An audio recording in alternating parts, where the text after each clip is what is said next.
Welcome to HHH, the podcast where we talk about those horrible humans in history. I'm your host, Angela Pearson, and yes, I am alive, and yes, I am still planning on making episodes, as obvious by this episode. I know, I took a very unexpected break, but I have an official walking baby that I have to chase around all day long, and I don't have enough time to do all the research I want to do to make these quality episodes.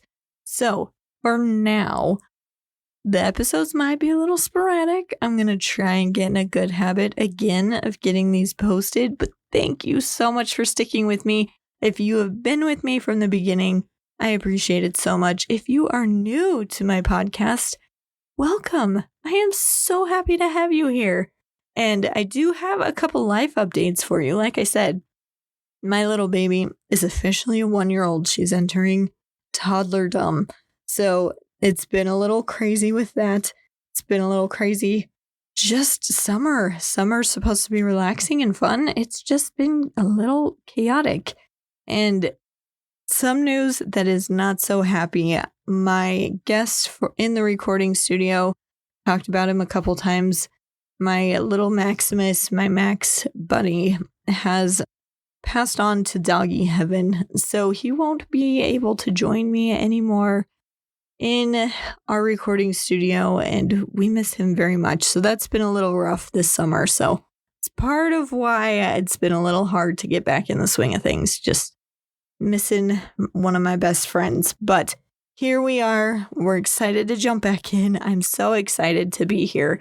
And make sure you're liking, subscribing, and hitting notifications, because like I said, these episodes might be a little sporadic for a little bit, but I want you to know when they're actually being posted so you can listen to the new ones. So make sure you turn on the notifications, and I am still taking suggestions for episodes because I want to build up that list, and I want to talk about who you guys want to hear about. So make sure you're sending me the suggestions. I have a pretty big list. If you've sent me suggestions, I have seen them and I have added them to my list. And don't worry, I will be sure to give you a shout out once I do your episode. So keep sending those my way. You can send them on Instagram, Facebook, or even just commenting on this episode wherever you're listening to it. So with that all being said, I do want to thank a specific person. Jesse Greenfield actually suggested this particular person that we're going to be talking about today. So thanks, Jesse. This was a fantastic suggestion, and you guys are going to love it. So today's episode begins not in Nazi Germany, not in a prison, not in a courtroom, but in a quiet neighborhood in Queens, New York. Picture it, Kay. It's the early 1960s. You got kids riding bikes down the street. Housewives are hanging up their laundry. Neighbors wave to each other over the fences. Just a typical American neighborhood. And living in a neat little home is a middle-aged woman named Mrs. Ryan. Now, Mrs. Ryan is a friendly, fastidious housewife. The kind of neighbor who loves to say hello, maybe not being in charge of the neighborhood kids, and she might react a little differently if someone accidentally smashed her window with a baseball, but she is married to a very hardworking American construction worker living a very quiet immigrant life, just living the dream. But then one day, a random reporter knocks on the door, and this knock changes everything. "I knew this would happen. You've come," she says to the reporter standing there. Because Mrs. Ryan wasn't just a housewife. It turns out She was Hermine Braunsteiner Ryan, once known to terrified prisoners as the Stomping Mare of Majdanek, one of the most feared female guards in the Nazi concentration camp system, accused of kicking prisoners to death with steel-toed boots. A woman tied to the murder of children? And how does a young Austrian woman from a devout Catholic family go from dreaming of becoming a nurse to a brutal camp overseer responsible for unimaginable suffering? And how, after World War II, did she just disappear and live normal American life? That is what we are going to talk about today, so let's get into it.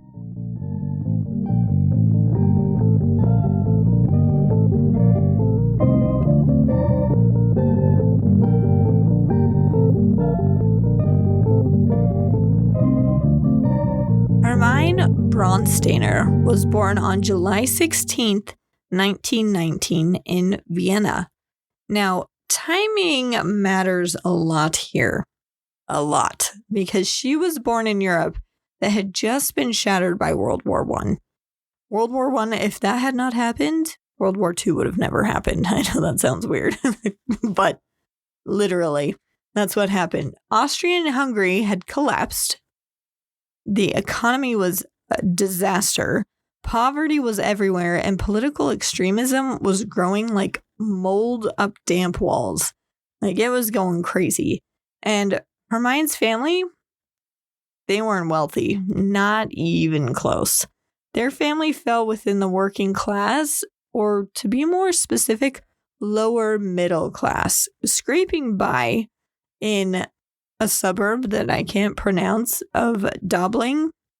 Her father, Frederick, worked as a butcher and a chauffeur for a brewery owner. And her mother took in washing and worked as a custodian.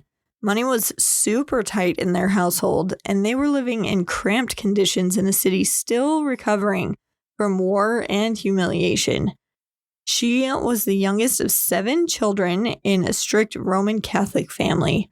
I mean, weird how strict religion is a pattern in some of these horrible people. I'm not saying that just because you live within a strict religious household, you'll become some crazy murderer psychopath, but that is a pattern we have seen.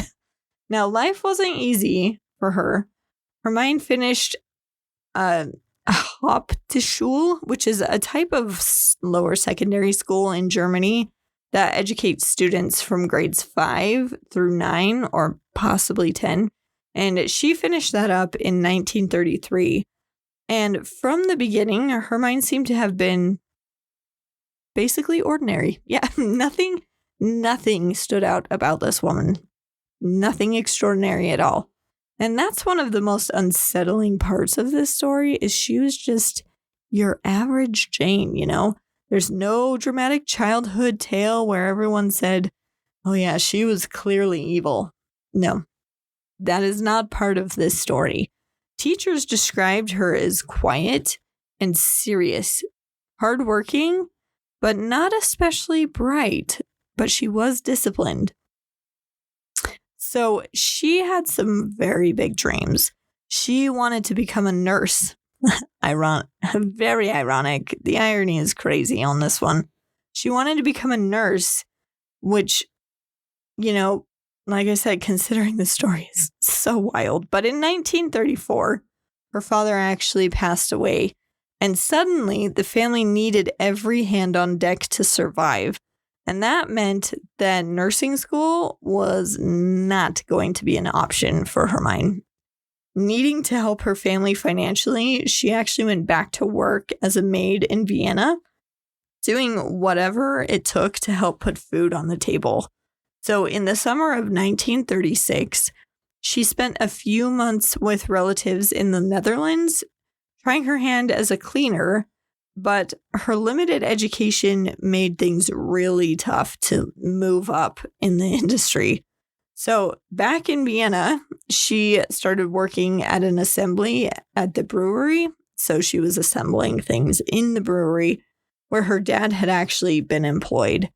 But again, opportunities for poor girls in the 1930s in Austria were extremely limited. And most women from her background ended up doing domestic labor or factory work, which is exactly what she was doing.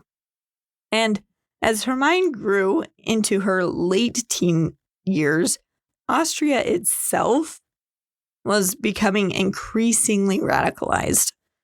So you have economic collapse, you have political street violence starting to happen, you have a huge rise in nationalism, and anti-Semitism was becoming very, very normalized and okay during this time period. So we've all heard the stories. We know where this is going. But by 1937, she was actually in London working as a domestic servant for an American engineer in his household. And it was a step up, and it gave her a glimpse of a bigger world. She saw that there was more out there and more that she could accomplish. And she wanted that. And then comes 1938. The Anschluss, aka Nazi Germany annexation of Austria.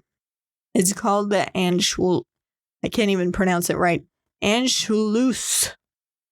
That's what the annexation of Austria was called. And overnight, Austrian citizens are suddenly part of Hitler's Reich. They're part of Nazi Germany. Now, this is important because later, after the war, many Austrians tried to portray themselves as victims of Nazi Germany, but in reality, it's a bit more complicated. Huge crowds of people actually came to Vienna to celebrate Hitler's arrival when he came to Austria. Many Austrians actually enthusiastically joined the Nazi Party, and Hermine was one of them. Now, when the Anschluss happened in March 1938, Hermine actually rushed back home because she was over in England, right? So she hurried home. She feared that the Britons were going to, join in the war once it broke out. So she hurried home. Now, a German citizen, she did not want to be somewhere else when war broke out. And now that she was a German citizen, she again decided to try to become a nurse. So she was going to try for nursing training with the Man, these German words, it is really long. So if I mispronounce anything, ignore it. I'm just going to say all these things with confidence, and you're just going to have to accept it. It's the Blauschwanzternschwaft in Berlin. And unfortunately for her, she actually had no luck and did not get in. Because remember, she is not that bright. So instead of becoming a nurse, she ended up in a munitions factory in Grünberg. Now, she would then work at the Heinkel Aircraft Works in Berlin. And she did a lot of menial labor with very long hours. And this was the exact opposite of what she had dreamed her life to be. So you can picture her, a very young woman in her late teens, early 20s, very ambitious, frustrated because all of her dreams are not coming true, and she is desperately looking for something better. And the Nazi regime was offering opportunities, especially for women in very specific roles. It was the spring of 1939 when she heard about openings for female supervisors. Her landlord, actually, a local police officer, was the one who tipped her off for I don't know how to say this. I'm just going to tell you what it means. So it's the German title for a female guard in the Nazi concentration and extermination camps. It's an Aufseherinen. Aufseherinen. We're going to go with that. Anyways, so it was a position to be an overseer and attendant. And they were supposed to supervise female prisoners in the camp system. So there was a job opening for that. So let's pause here a second, because people often imagine these camp guards as fanatics who are sadistic, very evil individuals who have dreamed from childhood of becoming these crazy monsters and abusing people. But for a lot of the women who entered the SS system, the motivation started very basic. Basically any of us could start with just needing money and wanting status and wanting opportunities.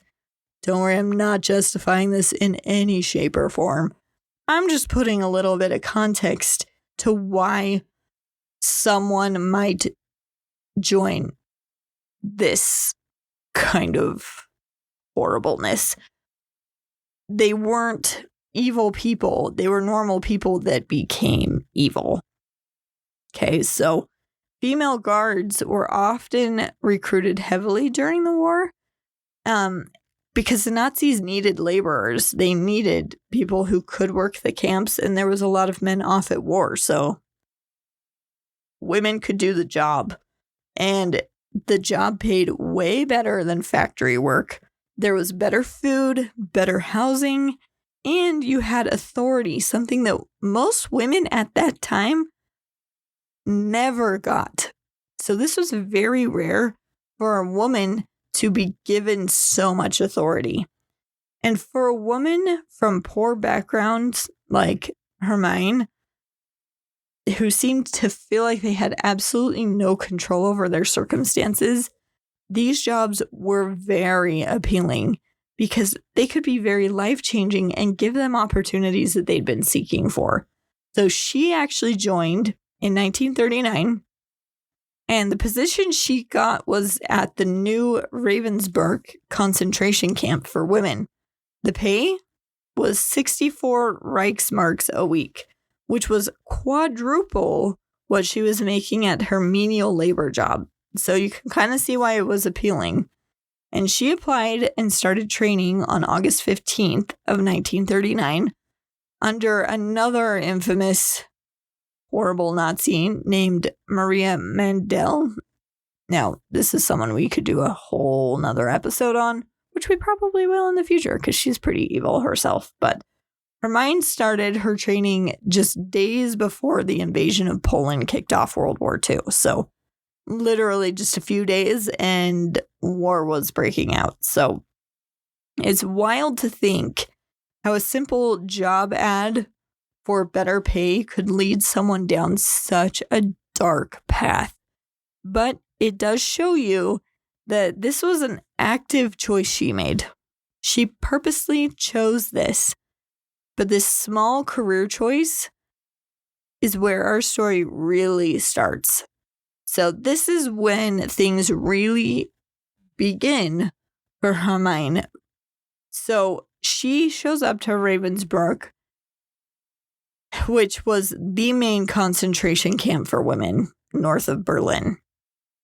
Ravensbrück was not just a prison. It was a brutal machine designed to dehumanize people completely.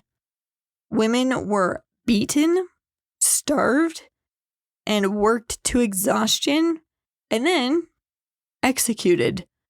They were subjected to medical experiments at this camp. This was not a good camp. And according to a lot of survivor testimony, Hermine adapted to this environment disturbingly well.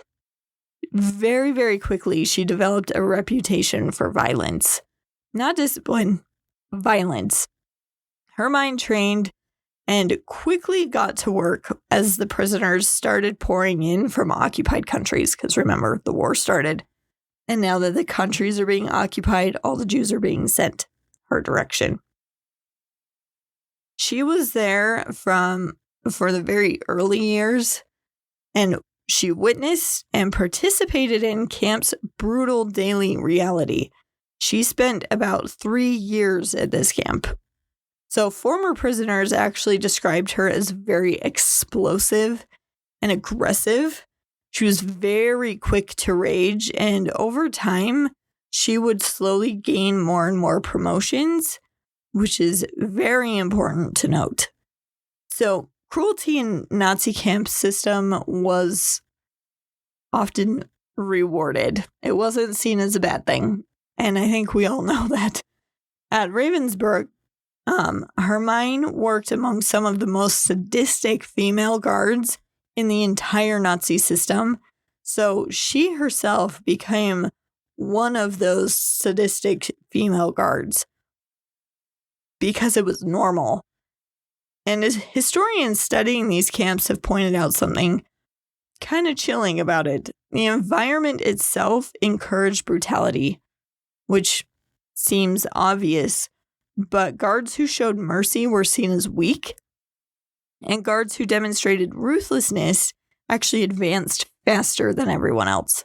So violence became normalized and encouraged, and then eventually it became expected.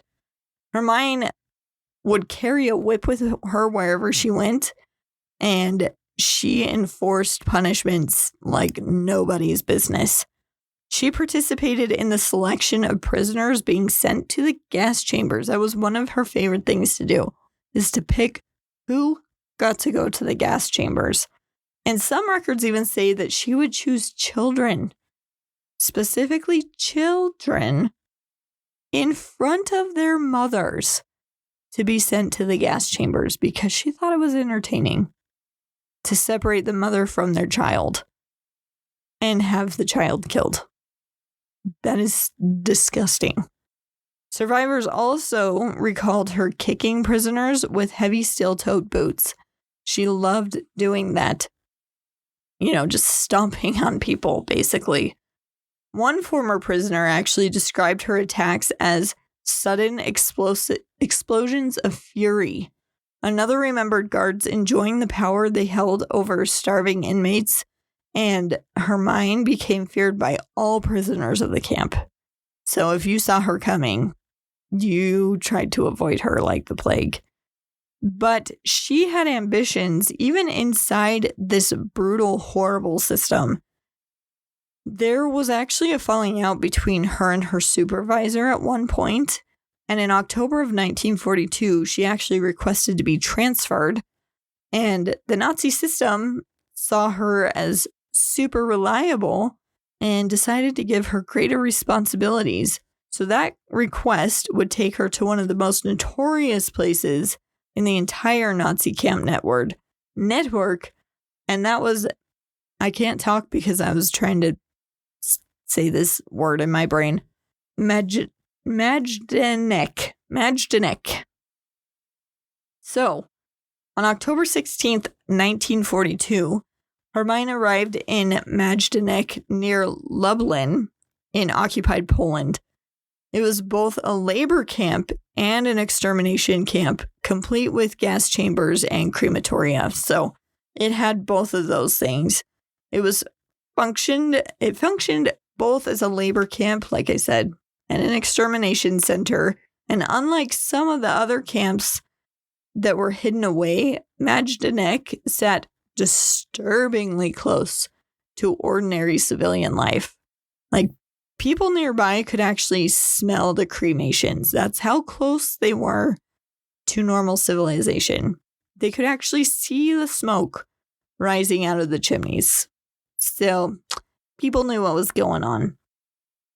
She didn't initially start in the camp, like I said. She actually started in a forced labor apparel factory that was nearby the camp.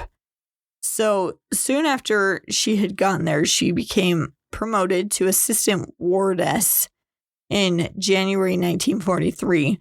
She worked under another horrible human, Elsa Eric, I think is how you say her name. And it is here that Hermine would earn her infamous nickname of the Stomping Mare, or Kobala in Polish, or Stut in German. Prisoners remembered her for going into wild rages and her steel-studded jackboots. If you haven't seen a picture of those, they look absolutely wild. Like, you don't want to be kicked or stomped on by these things. And how she would not hesitate to use these boots. She was known for knocking people down and then kicking and stomping the prisoners, sometimes to death. So it wasn't just she beat people. She did it long enough that people died. And she loved being involved in, like I said, at the other camp, she liked the selections for who was going to go to the gas chambers. And she would even volunteer to do it. Like, even if she wasn't assigned, she'd volunteer to do it. And she loved to decide who was going to live and who was going to die. And like I said, her favorite targets were the children. And she called these children useless eaters. Literally, that was what she called them. Useless eaters. Because they couldn't work. That phrase is horrifying. Very obvious she did not see these people as people. Like, that's disgusting. Now, stories from survivors also paint a picture of someone who was very explosive and cruel. Some survivors remember her beating kids with a ladle for showing up early for food, whipping a child hidden in a backpack before dragging the child to the gas chamber. And Hermine helped force mothers and children towards transports headed to the gas chamber. And she was known for grabbing children violently. And others described her as striking women who resisted separation from their families. She was brutal and heartless in how she interacted with the prisoners. Some guards were cold and bureaucratic.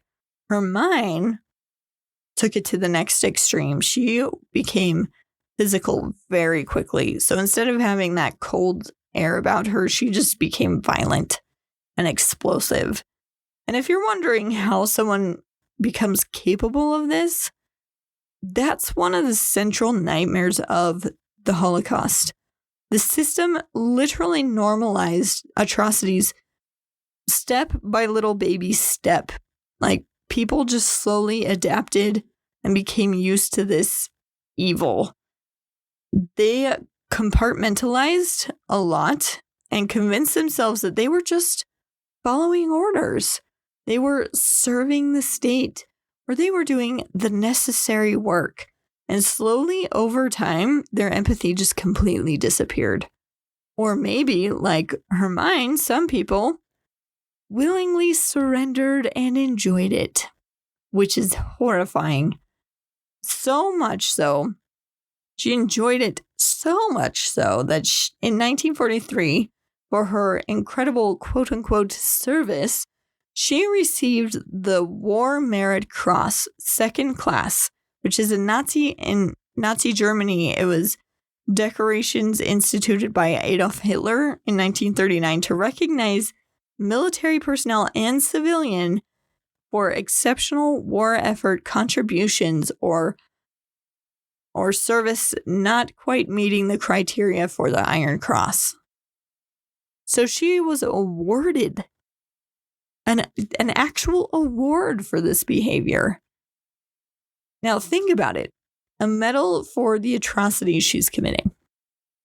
Like I said, she wasn't some reluctant conscripted person. No. No, she was very active and even enthusiastic about her brutality at times. She wasn't some high-ranking architect of the Holocaust. No, she wasn't a Hitler or Himmler or any of those kind of people. She was middle management. She was one of the lower people who just an ordinary worker working alongside other notorious female guards. But her reputation specifically stood out even amongst these horrible women. That says a lot about her. Meanwhile, the camp around her was a place of starvation, disease, terror, and industrialized killing, and she had no problems with that.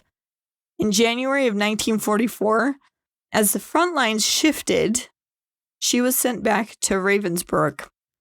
She left Majdanek before the Soviets liberated it, and later returned to Ravensbrück and then to another camp. So she kind of like bounced around for a little bit. And there she was, so she went back to Ravensbrück last. And there she carried a horsewhip, like I said, abusing the prisoners, reportedly killing at least a few of the prisoners with just that whip.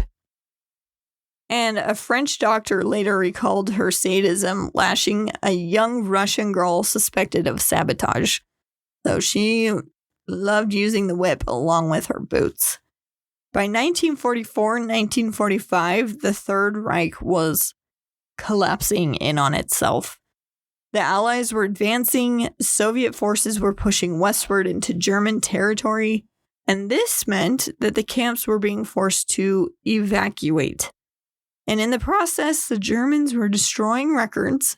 Obviously, they don't want the world to know what they've been up to. And prisoners, destroying prisoners, gotta destroy that evidence, can't have any witnesses. And they were marching prisoners to death in freezing conditions, because, you know, they don't really care if they survive or not. And with all of this happening, many Nazi personnel suddenly realized something super terrifying.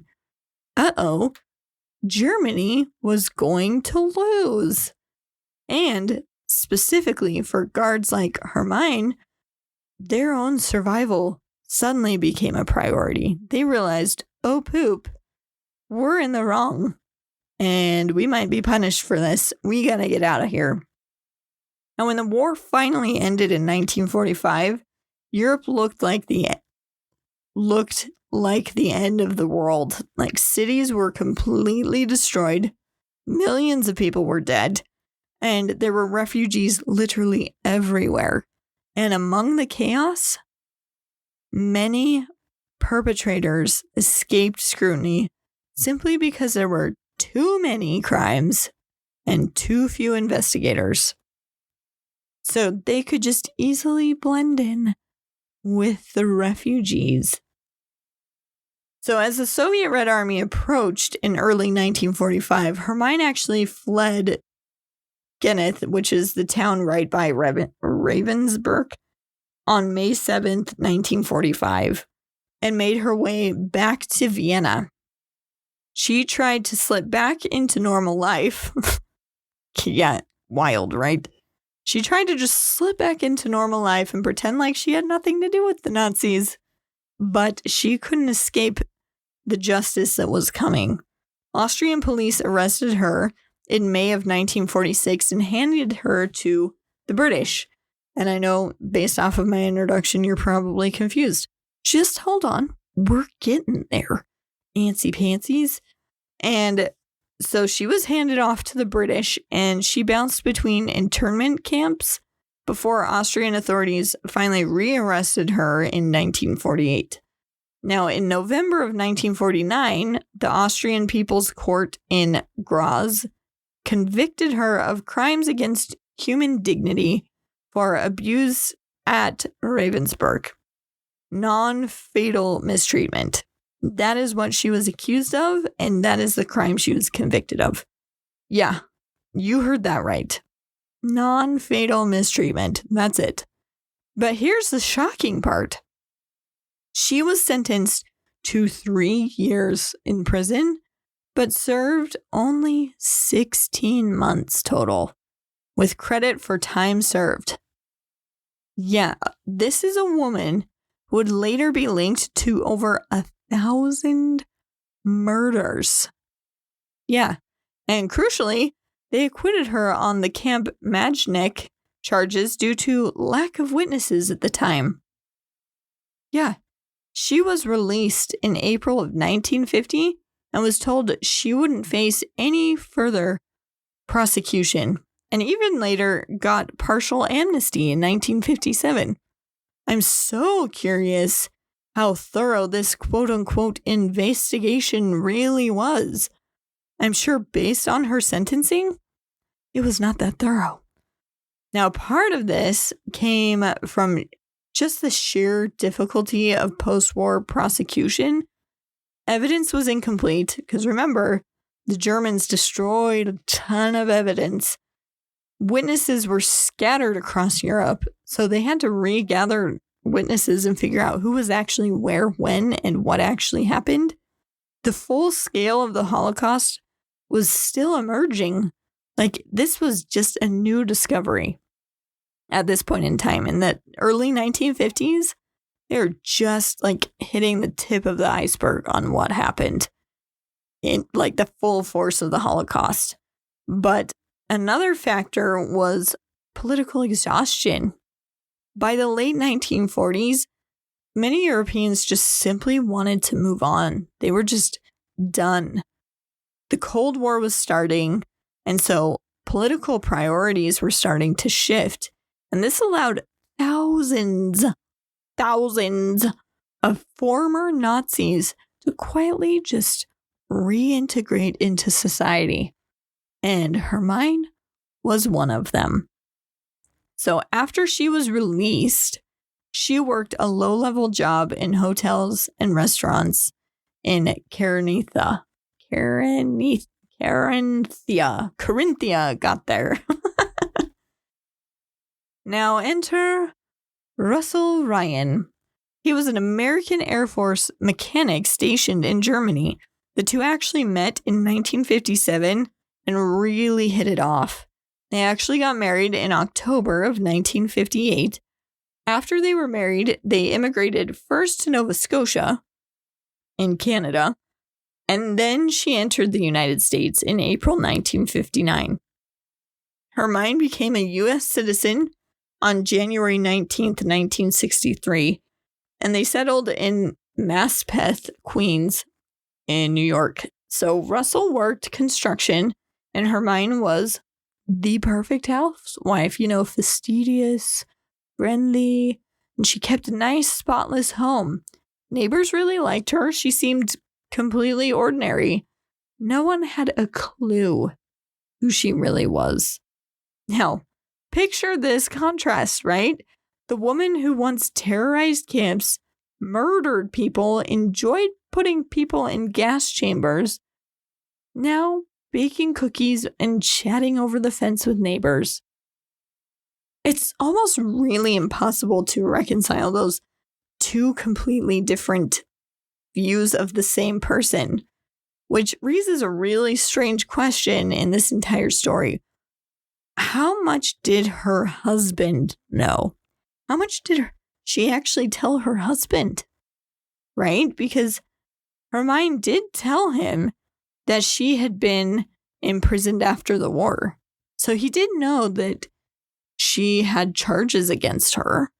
But according to him, she never framed it as a punishment for being a camp guard under mandatory wartime service. He didn't know that it was for mass murder or any of the atrocities she committed, or even working at actual concentration camps. So here's one thing that historians have really looked at. This is kind of the theme of her story, is how guards, just like Hermine, actually behaved inside and outside of camp. So we've got this one view of her where she's in the camp and she's this horrible, evil monster. But just like her and all the other people running the camps, many guards still lived relatively normal lives, even though their work made them literal monsters. They fell in love, they listened to music, complained about work schedules. Can you even imagine? If you could see me right now, you'd be seeing my eyeballs roll. They complained about their work schedules. Oh man.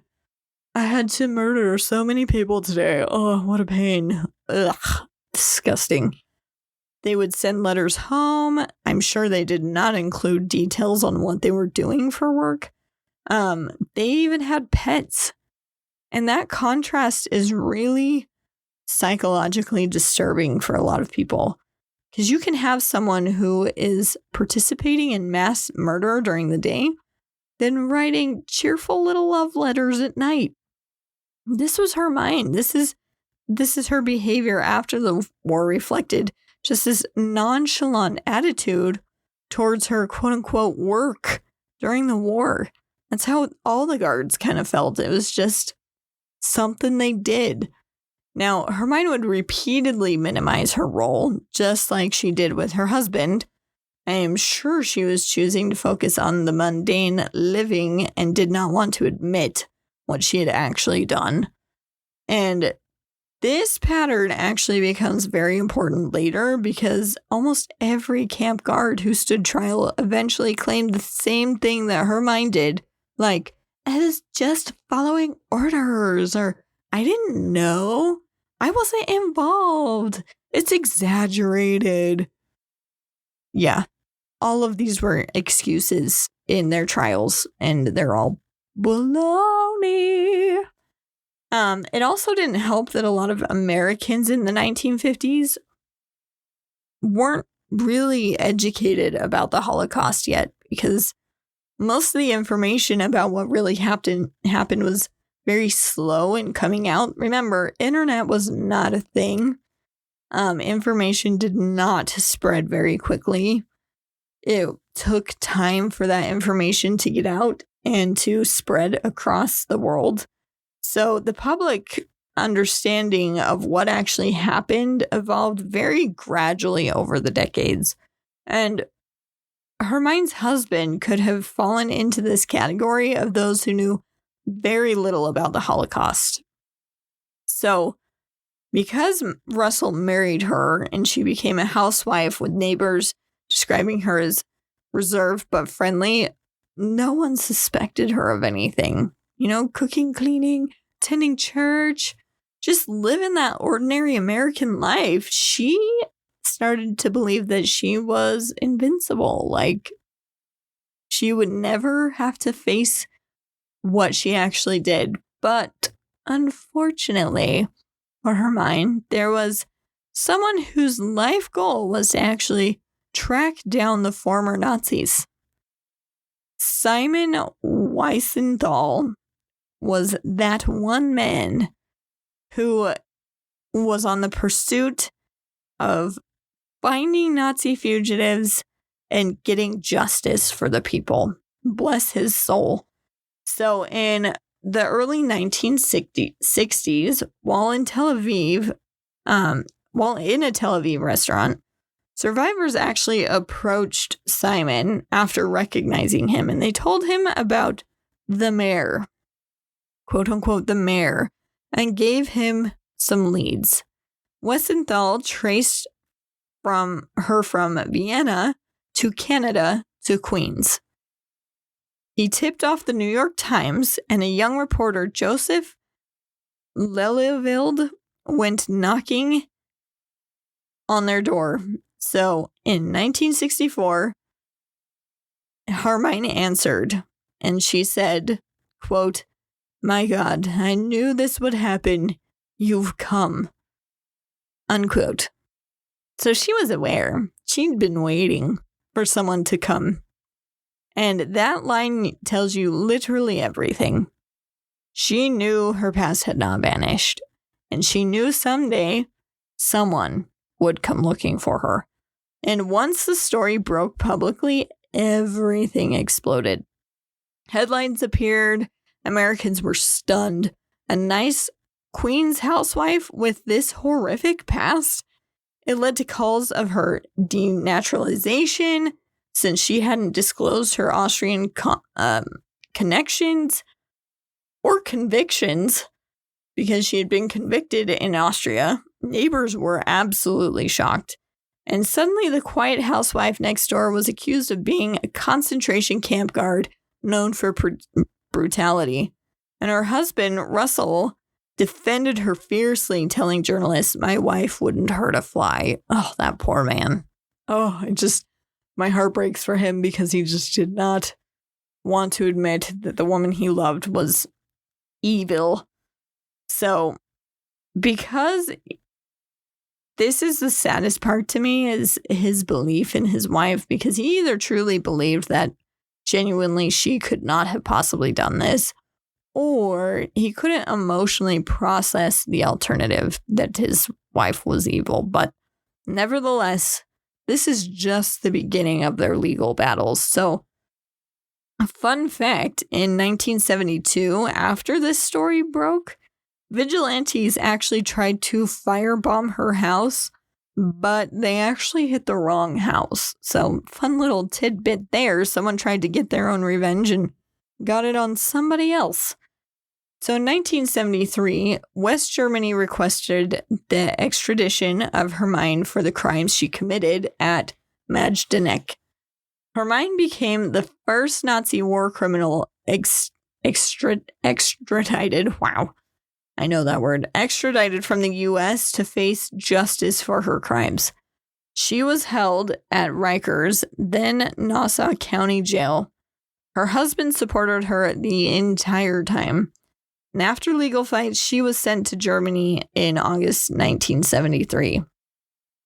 The Majdanek trial in Dusseldorf was huge. It was the longest and most expansive in West German history, starting in November of 1975 and running 474 sessions over 6 years.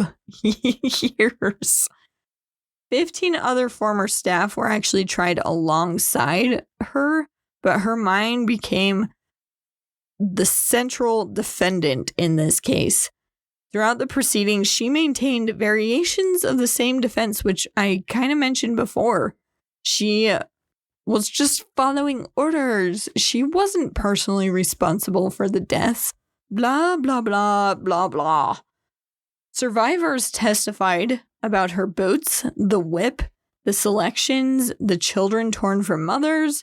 Hermine had an outburst in court and was accusing the witnesses of lying, or that the witnesses were completely exaggerating their story. And sure, she was, I'm sure these people that suffered under your hand are exaggerating.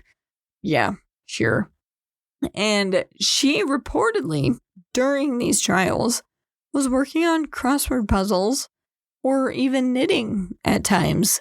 There was absolutely no remorse visible at all, which I feel like if I was her husband, that would kind of be a big, giant red flag that maybe she actually did do these things, but I'm sure he took it the other way. But on June 30th, 1981, she was convicted on key counts. She was complicit in the murder of over 1,000 people, including specific murders and the deaths of 102 children.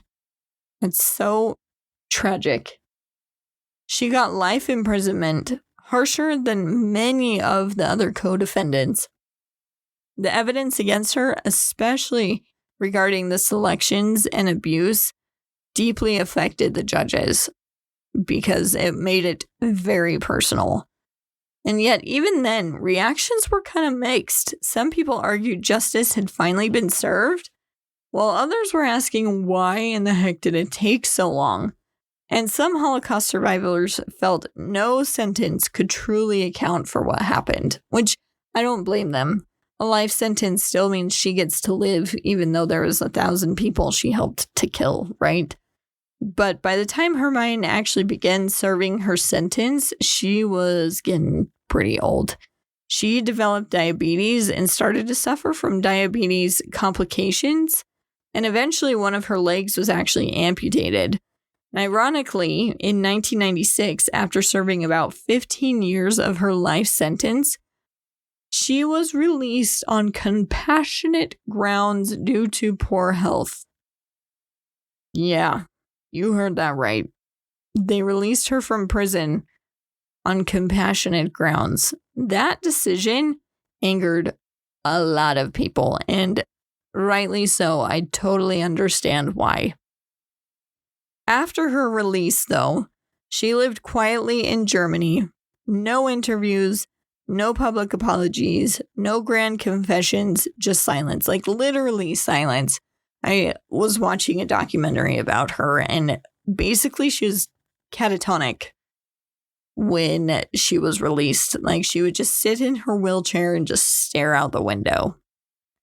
I think it's because she was facing the reality that she was going to be dying soon, and she would have to be judged eternally for what she did. That is my guess. But she died on April 19th, 1999, at the age of 79 in Bochum, Germany. And her death barely even made headlines, which feels really strange considering how infamous she was, right? You'd think someone would mention something. Now, Hermine's story is a perfect example of the most disturbing lessons of the Holocaust and many of its perpetrators. They were not cinematic monsters. They weren't cackling villains 24 hours a day. Many were just frighteningly ordinary. They were just normal people who did very evil things.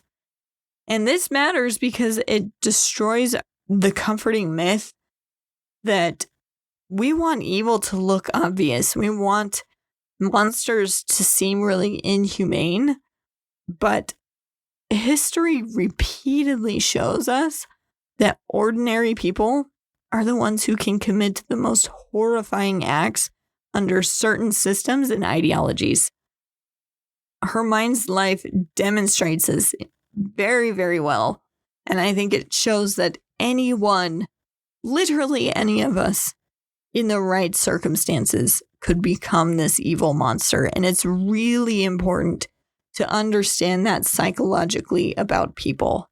Just humans in general, we like to pretend like that could never be me. I could never do those things. But in the right circumstances, all of us are capable of doing those things. Hopefully, we never will. But every single person on this planet is capable of that. And we don't want to ignore that about ourselves. We need to be very conscious of it so it won't happen to us, right? Because Hermine transitioned from a concentration camp guard to a suburban housewife with such ease, and vice versa. She turned into that camp guard so easily. So, with that all being said, Hermine Brewster's life is a stark reminder of how quickly ordinary people can be drawn into a system of horror. So, it's important that we learn these stories for that reason. And with all that being said, Hermine Brewster is our horrible human in history for the week. And thank you so much for tuning in. Thank you for sticking with me, guys. I know it's been a bit crazy, but like I've said before, I do this for funsies. I would love for this podcast to completely take off. So if you want to share it with those that you love, please do. I really want this podcast to take off, but I do just do it for funsies and just to inform people. So thank you for sticking with me. I know it's been sporadic and it will be for a little bit longer, but again, thank you so much. Make sure you're sending me any suggestions on horrible humans that you would like to hear about, and set your reminders, or not reminders, what's the word? Notifications, and like, subscribe, and thanks again. And again, thanks to Jesse for this awesome recommendation. Next time, we're going to be talking about another recommendation from Alexander. We are going to be talking about the monster of Andes, Pedro Lopez, who terrorized Colombia. This one's a good one. I've already started doing the research, so hopefully it'll get out sooner. You guys are going to love it. So tune in the next time I post. Thanks again. We will see you very soon on Horrible Humans in History. I always forget to say my name. Out.